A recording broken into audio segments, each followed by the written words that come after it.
haven't been on the bike in a few days. Actually, it's been about 2 weeks.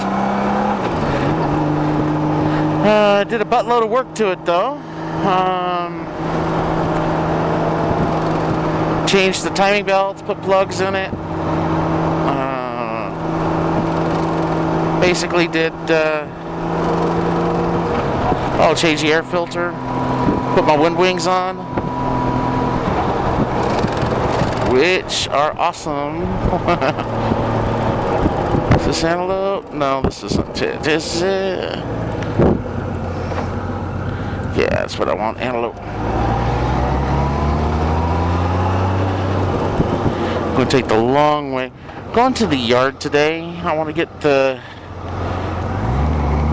windshield for my 1100 out of storage, or my extra, one of my extras.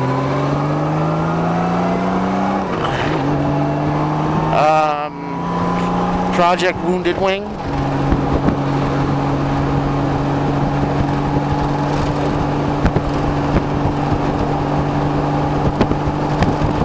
And get that back up and get working on that some more. I've put all the polished parts on it. It's looking pretty good, but now I got to rebuild a rear caliper and start getting it ready for paint, and needs a new starter solenoid. So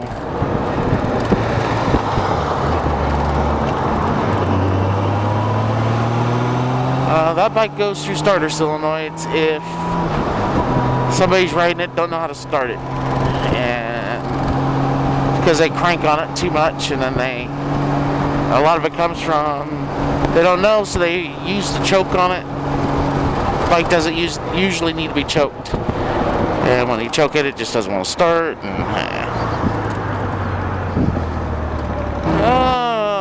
It brings me to a motorcycle myth. One of them, anyway. Whole loud pipes save lives. Well,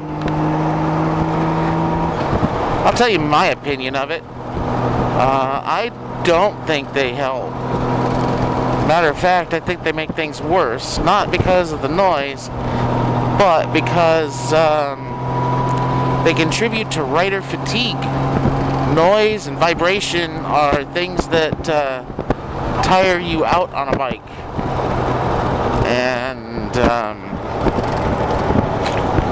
contributes to biker fatigue. I'm sure there's going to be a lot of guys that'll disagree with me. And one of the points was made is it's easier to wrap the throttle than it is to honk the horn. And you know what? You're right. I've caught myself wrapping the throttle even though you don't hear it on this bike, rather than grabbing the horn. But that's one of the arguments. Been stuck in traffic and have had a Harley split lanes between you. You don't hear it until it's about at your rear quarter panel or a little bit further, and by then it's too late, you know. I think as a motorcycle rider, when I do drive, I tend to watch out a bit more for motorcycles. I know that if one's splitting lanes, because again, it's legal here in California, I try to move over.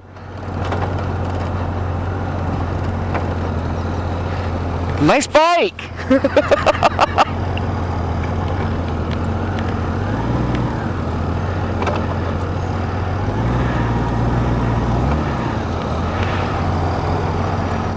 It's a nice 1500. Nicer than mine.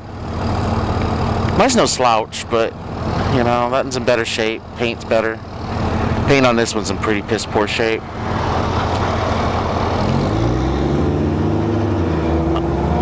Just out like me. Out for a little bit of a ride.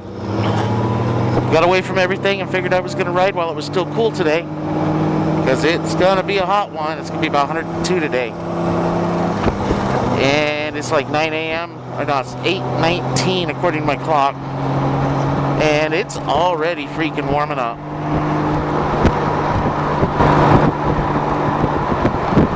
One of the reasons why I'm not riding it in my commutes is because when it gets hot like this, I'm in stop and go traffic and it just gets miserable. To the point if I ride it stop and go traffic for 45 minutes in this heat,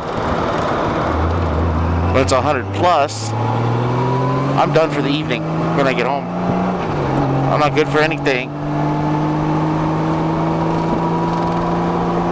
It's not so bad if you could be on the freeway, but that stop and go traffic kills you.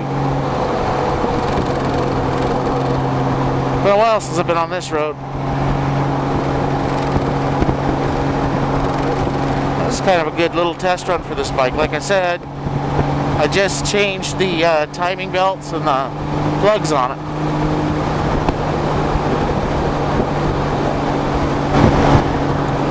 The loud pipes and rider fatigue, that's where I could think that they contribute. And that it's miserable to be riding in a group of people and the bike in front of you have those real loud pipes. It's just absolutely miserable.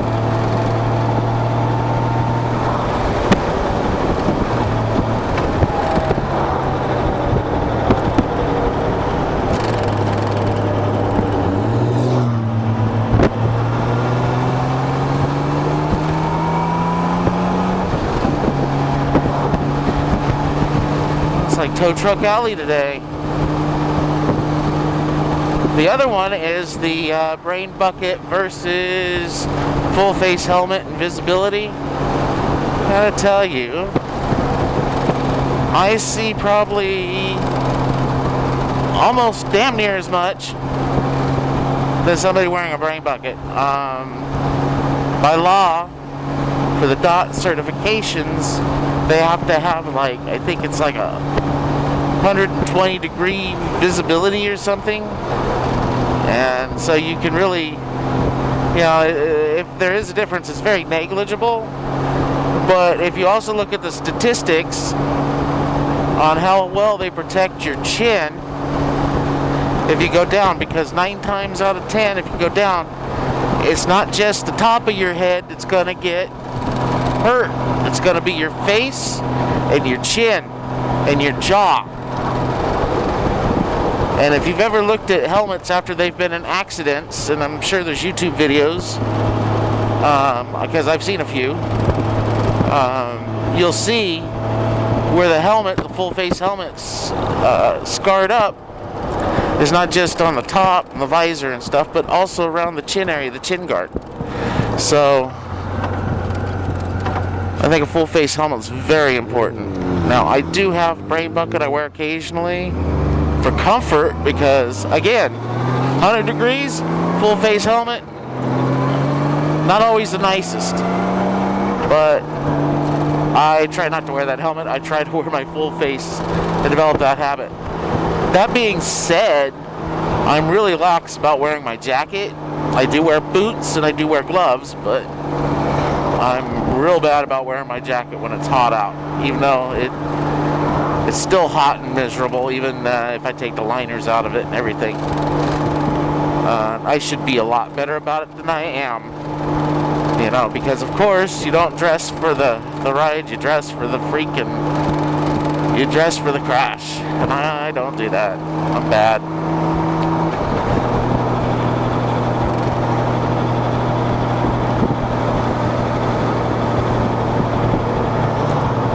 I think another myth is urban streets, surface streets versus the freeway. Well, I think as long as traffic's moving on the freeway, I think the freeway is a safer place to be than around town.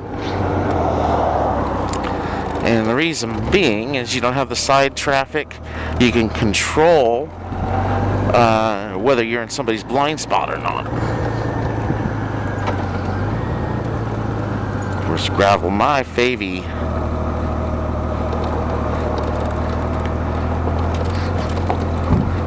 Doesn't look like my buddy's here.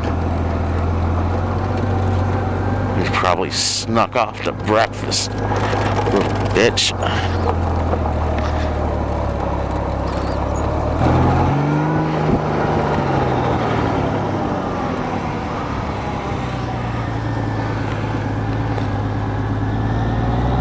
No, he's not back there either.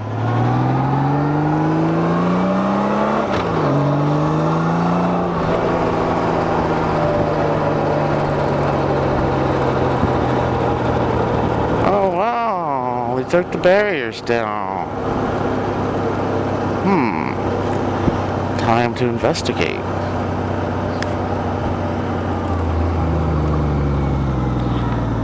It's where I used to practice.